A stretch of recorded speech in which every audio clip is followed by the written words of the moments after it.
नमस्कार। खबरों के इस बुलेटिन में तुहाडा स्वागत है। मैं हाँ जसप्रीत सिंह। पहला पेश ने चोणवीआं खबरां। प्रधानमंत्री नरेंद्र मोदी ने जन्मदिन मौके शुभकामनावां देण वालियां दा कीता धन्नवाद।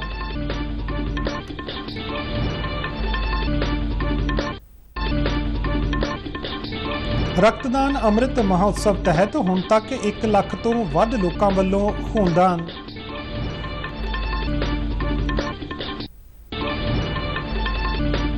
राष्ट्रपति द्रौपदी मुर्मू बरतानिया की महाराणी एलिजाबेथ के अंतिम संस्कार मौके शामिल होने लई लंदन पहुंचे।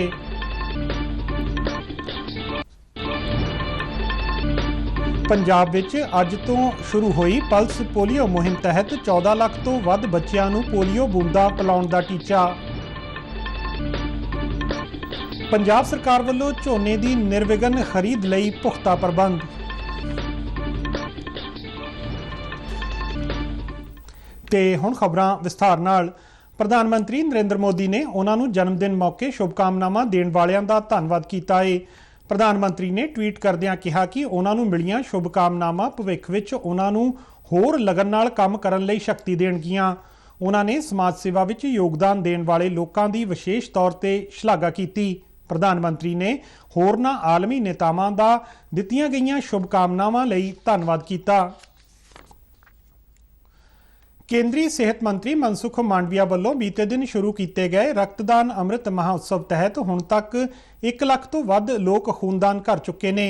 प्रधानमंत्री नरेंद्र मोदी के 72वें जन्मदिन ते रक्तदान अमृत महोत्सव के पहले दिन 90,000 तो वध लोगों ने खूनदान करके एक नवा रिकॉर्ड बनाया। इसलिए देश भर में 6,000 मंजूरशुदा कैंप लगाए गए। ये देश की हुण तक की सब तो वड्डी खूनदान मुहिम है। इस खूनदान मुहिम का मकसद स्वैच्छित खूनदान नूं उत्साहित करना और लोड़वंदां तक सुरक्षित खून की सुखाली पहुँच नूं यकीनी बनाउणा है। साल 2021 के अंकड़ियां मुताबक देश विच सालाना 1.5 करोड़ ब्लड यूनिटां की लोड़ पैंदी है।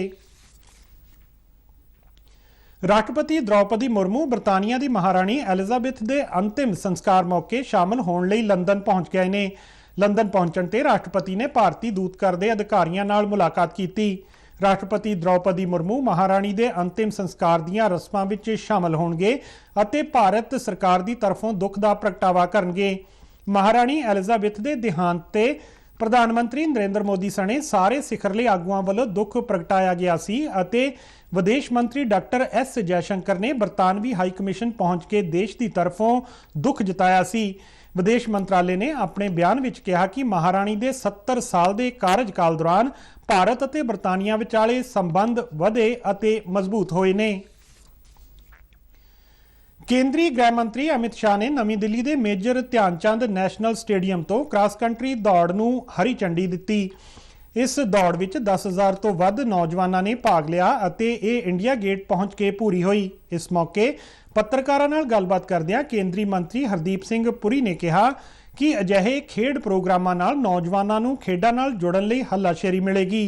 उन्होंने खेडां दे खेतर विच प्रधानमंत्री वल्लों कीतीआं गईआं पहलकदमियां दी शलाघा कीती। समय में जिनको मेडल मिला, जिनको चेक मिला, उनके लिए नहीं, बाकियों में जो इंटरेस्ट पैदा होगा और जो फिजिकल कॉन्शियसनेस और जो माननीय प्रधानमंत्री जी के जो ओवरऑल चाहते हैं हमारे युवा के लिए। देखिए, जब से वो प्रधानमंत्री बने हैं हमारा स्पोर्ट्स पे जो है एक बिल्कुल नया एम्फेसिस आया। केंद्रीय सूचना ते प्रसारण मंत्री अनुराग सिंह ठाकुर ने कहा है कि केंद्र सरकार ईज ऑफ डूइंग दे नाल नाल ईज ऑफ प्लेइंग वाल भी ध्यान दे रही है। मुंबई विच एक सभा प्रवास योजना तहत एक समागम नूं संबोधन करदिआं उन्हां कहा कि सरकार वल्लों खेडां नाल जुड़ियां सहूलतां नूं अगे वधाया जा रहा है। हमारे देश में एंटरप्रेन्योर्स की कमी नहीं, टेक्नोलॉजी सेवी लोग हैं। आज एक युवा ने यहाँ पे कहा कि 3 लेटर वर्ड, क्या आप लोग समझ पाओगे? मेरी तरह इशारा कर रहा था कि तुम्हारी उम्र 48 साल होगी, अब समझ पाओगे कि नहीं?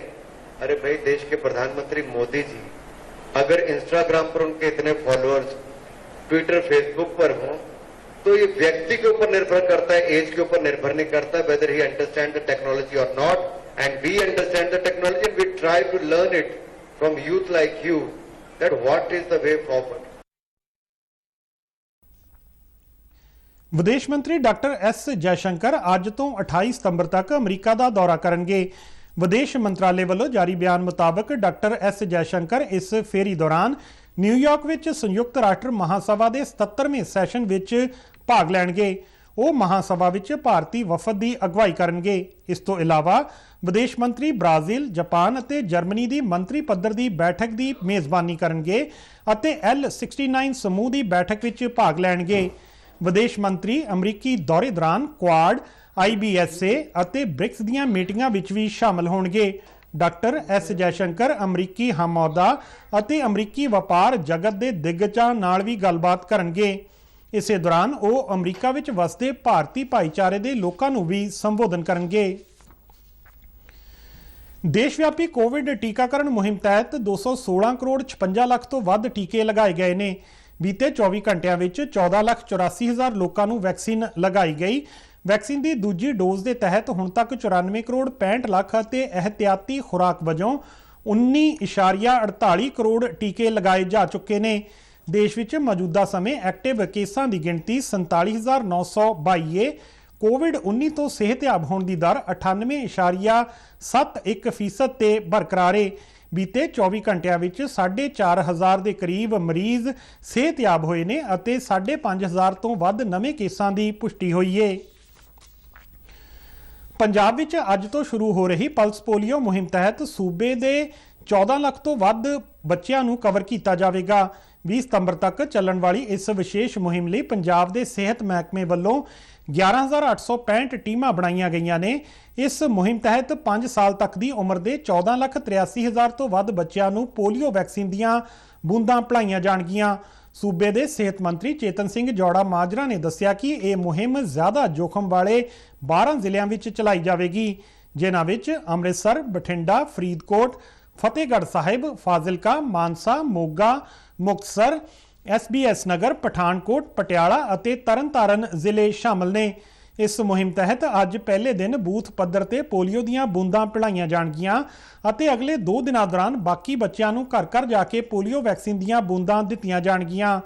ਸਿਹਤ ਵਿਭਾਗ ਵੱਲੋਂ ਬਸਤੀਆਂ, ਉਸਾਰੀ ਸੰਸਥਾਨਾਂ, ਰੇਲਵੇ ਸਟੇਸ਼ਨਾਂ, ਬੱਸ ਅੱਡਿਆਂ, ਫੈਕਟਰੀਆਂ, ਇੱਟਾਂ ਦੇ ਭੱਠਿਆਂ ਆਦਿ ਸੰਵੇਦਨਸ਼ੀਲ ਇਲਾਕਿਆਂ ਵਿੱਚ ਮੁਹਿੰਮ ਤੇ ਖਾਸ ਜ਼ੋਰ ਦੇਣ ਦੀਆਂ ਹਦਾਇਤਾਂ ਦਿੱਤੀਆਂ ਗਈਆਂ ਨੇ। ਪੰਜਾਬ ਸਰਕਾਰ ਵੱਲੋਂ ਮੌਜੂਦਾ ਸੀਜ਼ਨ ਦੌਰਾਨ ਝੋਨੇ ਦੀ ਨਿਰਵਿਘਨ ਖਰੀਦ ਲਈ ਸਾਰੇ ਪੁਖਤਾ ਬੰਦੋਬਸਤ ਕੀਤੇ ਜਾ ਚੁੱਕੇ ਨੇ। ਪੰਜਾਬ ਦੇ ਖੇਤੀਬਾੜੀ ਮੰਤਰੀ ਕੁਲਦੀਪ ਸਿੰਘ ਧਾਲੀਵਾਲ ਨੇ ਬੀਤੇ ਦਿਨ ਮੁਹਾਲੀ ਵਿਖੇ ਮੰਡੀ ਬੋਰਡ ਦੇ ਅਧਿਕਾਰੀਆਂ ਅਤੇ ਮਾਰਕੀਟ ਕਮੇਟੀ ਦੇ ਸਕੱਤਰਾਂ ਨਾਲ ਮੀਟਿੰਗ ਕੀਤੀ ਅਤੇ ਖਰੀਦ ਸੰਬੰਧੀ ਤਿਆਰੀਆਂ ਦਾ ਜਾਇਜ਼ਾ ਲਿਆ। ਖੇਤੀਬਾੜੀ ਮੰਤਰੀ ਨੇ ਦੱਸਿਆ ਹੈ ਕਿ ਸੂਬਾ ਸਰਕਾਰ ਵੱਲੋਂ ਝੋਨੇ ਦੀ ਖਰੀਦ ਅਤੇ ਚੁਕਾਈ ਦੇ ਨਾਲ-ਨਾਲ ਅਨਾਜ ਮੰਡੀਆਂ ਵਿੱਚ ਮਿਆਰੀ ਸਹੂਲਤਾਂ ਉਪਲਬਧ ਕਰਾਈਆਂ ਜਾਣਗੀਆਂ। ਮੀਟਿੰਗ ਦੌਰਾਨ ਖੇਤੀਬਾੜੀ ਮੰਤਰੀ ਨੇ ਸਬੰਧਤ ਅਧਿਕਾਰੀਆਂ ਨੂੰ ਅਨਾਜ ਮੰਡੀਆਂ ਵਿੱਚੋਂ ਨਜਾਇਜ਼ ਕਬਜ਼ੇ ਹਟਾਉਣ ਲਈ ਵਿਸ਼ੇਸ਼ ਮੁਹਿੰਮ ਵਿੱਢਣ ਦੇ ਵੀ ਨਿਰਦੇਸ਼ ਦਿੱਤੇ। ਇਸ ਤੋਂ ਇਲਾਵਾ ਅਧਿਕਾਰੀਆਂ ਨੂੰ ਕਿਸਾਨਾਂ ਅਤੇ ਹੋਰ ਭਾਈਵਾਲਾਂ ਦੀ ਸਹੂਲਤ ਲਈ ਸਾਫ਼ ਸਫਾਈ, ਪੀਣ ਵਾਲੇ ਪਾਣੀ, ਪਖਾਨੇ ਆਦਿ ਜਿਹੇ ਲੋੜੀਂਦੇ ਪ੍ਰਬੰਧ ਯਕੀਨੀ ਬਣਾਉਣ ਲਈ ਕਿਹਾ। ਝੋਨੇ ਦੀ ਖਰੀਦ ਲਈ ਸੂਬੇ ਭਰ ਵਿੱਚ 1,806 ਖਰੀਦ ਕੇਂਦਰ ਬਣਾਏ ਗਏ ਨੇ। ਸਰਹੱਦ ਪਾਰੋਂ ਨਸ਼ਿਆਂ ਅਤੇ ਹਥਿਆਰਾਂ ਦੀ ਤਸਕਰੀ ਦੀ ਰੋਕਥਾਮ ਲਈ ਗੁਰਦਾਸਪੁਰ ਜ਼ਿਲ੍ਹੇ ਦੇ ਡਿਪਟੀ ਕਮਿਸ਼ਨਰ ਮੁਹੰਮਦ ਇਸ਼ਫਾਕ ਨੇ ਭਾਰਤ-ਪਾਕ ਸਰਹੱਦ ਨਾਲ ਲੱਗਦੇ ਪਿੰਡਾਂ ਦੀਆਂ ਡਿਫੈਂਸ ਕਮੇਟੀਆਂ ਨਾਲ ਵਿਸ਼ੇਸ਼ ਮੀਟਿੰਗਾਂ ਕੀਤੀਆਂ। ਇਸ ਦੌਰਾਨ ਕਮੇਟੀ ਮੈਂਬਰਾਂ ਨੂੰ ਤਸਕਰੀ ਤੋਂ ਇਲਾਵਾ ਡਰੋਨ ਗਤੀਵਿਧੀਆਂ ਅਤੇ ਗੈਰ ਕਾਨੂੰਨੀ ਮਾਈਨਿੰਗ ਨੂੰ ਰੋਕਣ ਲਈ ਸੀਮਾ ਸੁਰੱਖਿਆ ਬਲ ਅਤੇ ਪ੍ਰਸ਼ਾਸਨ ਦਾ ਸਾਥ ਦੇਣ ਲਈ ਆਖਿਆ ਗਿਆ। ਇਨ੍ਹਾਂ ਮੀਟਿੰਗਾਂ ਦੌਰਾਨ BSF ਦੀ 58ਵੀਂ ਬਟਾਲੀਅਨ ਦੇ ਕਮਾਂਡੈਂਟ N ਉਗਾਂਗਲੀ ਅਤੇ ਹੋਰ ਅਧਿਕਾਰੀ ਵੀ ਮੌਜੂਦ ਸਨ। ਡਿਪਟੀ ਕਮਿਸ਼ਨਰ ਨੇ ਮੀਟਿੰਗਾਂ ਦੌਰਾਨ ਕਮੇਟੀ ਮੈਂਬਰਾਂ ਨੂੰ ਚੌਕਸੀ ਵਰਤਣ ਅਤੇ ਅਜਿਹੀ ਕਿਸੇ ਵੀ ਗਤੀਵਿਧੀ ਦੀ ਜਾਣਕਾਰੀ 112 ਨੰਬਰ ਤੇ ਦੇਣ ਲਈ ਕਿਹਾ। ਕੇਂਦਰ ਸਰਕਾਰ ਵੱਲੋਂ ਸ਼ੁਰੂ ਕੀਤੇ ਗਏ ਸਵੱਛ ਭਾਰਤ ਮਿਸ਼ਨ ਤਹਿਤ ਹੁਸ਼ਿਆਰਪੁਰ ਨਗਰ ਨਿਗਮ ਨੇ ਵੱਖ-ਵੱਖ ਸਕੂਲਾਂ ਅਤੇ ਕਾਲਜਾਂ ਦੇ NSS ਵਲੰਟੀਅਰਾਂ ਅਤੇ NCC ਕੈਡਿਟਾਂ ਦੇ ਸਹਿਯੋਗ ਨਾਲ ਸਵੱਛਤਾ ਮੈਰਾਥਨ ਕਰਵਾਈ। ਸਵੱਛਤਾ ਮੈਰਾਥਨ ਦੀ ਸ਼ੁਰੂਆਤ ਕੈਬਨਿਟ ਮੰਤਰੀ ਬ੍ਰਹਮ ਸ਼ੰਕਰ ਜ਼ਿੰਪਾ ਨੇ ਕੀਤੀ ਅਤੇ ਖੁਦ ਸਵੱਛਤਾ ਮੈਰਾਥਨ ਵਿੱਚ ਭਾਗ ਲਿਆ। ਕੈਬਨਿਟ ਮੰਤਰੀ ਨੇ ਕਿਹਾ ਕਿ ਸਵੱਛਤਾ ਅਤੇ ਸਾਫ਼ ਸੁਥਰਾ ਆਲਾ ਦੁਆਲਾ ਸਮਾਜ ਨੂੰ ਰੋਗਾਂ ਤੋਂ ਦੂਰ ਰੱਖਦਾ ਹੈ। ਉਹਨਾਂ ਸ਼ਹਿਰ ਵਾਸੀਆਂ ਵੱਲੋਂ ਸਵੱਛਤਾ ਮੁਹਿੰਮ ਵਿੱਚ ਨਗਰ ਨਿਗਮ ਦਾ ਸਹਿਯੋਗ ਕਰਨ ਦੀ ਆਸ ਪ੍ਰਗਟ ਕੀਤੀ। ਇਸ ਮੌਕੇ ਮੈਰਾਥਨ ਵਿੱਚ ਹਿੱਸਾ ਲੈਣ ਵਾਲੇ ਵਿਦਿਆਰਥੀਆਂ ਅਤੇ ਹੋਰਨਾਂ ਲੋਕਾਂ ਨੇ ਸ਼ਹਿਰ ਵਾਸੀਆਂ ਨੂੰ ਪਲਾਸਟਿਕ ਦੀ ਵਰਤੋਂ ਨਾ ਕਰਨ ਅਤੇ ਸਵੱਛਤਾ ਅਪਣਾਉਣ ਦਾ ਸੁਨੇਹਾ ਦਿੱਤਾ। मोरक्को विच चल रहे विश्व पैरा एथलैटिक्स ग्रांड प्री दे जैवलिन मुकाबलियां विच भारत दे दविंदर झाजरिया ने चांदी दा तमगा जित्तिया है। पैरालंपिक्स के सोन तमगा जेतू दविंदर ने 60.97 मीटर नेजा सुट के तमगा जित्तिया। दविंदर पैरालंपिक्स का 3 वार का तमगा जेतू है। खबरों के बुलेटिन साडे दर्शक RNU DDK जलंधर के यूट्यूब चैनल, फेसबुक पेज और ट्विटर हैंडल पर भी देख सकते हैं। तो इस दे नाल ही खबरों का यह बुलेटिन खत्म होंदा है। आज्ञा दिओ, नमस्कार।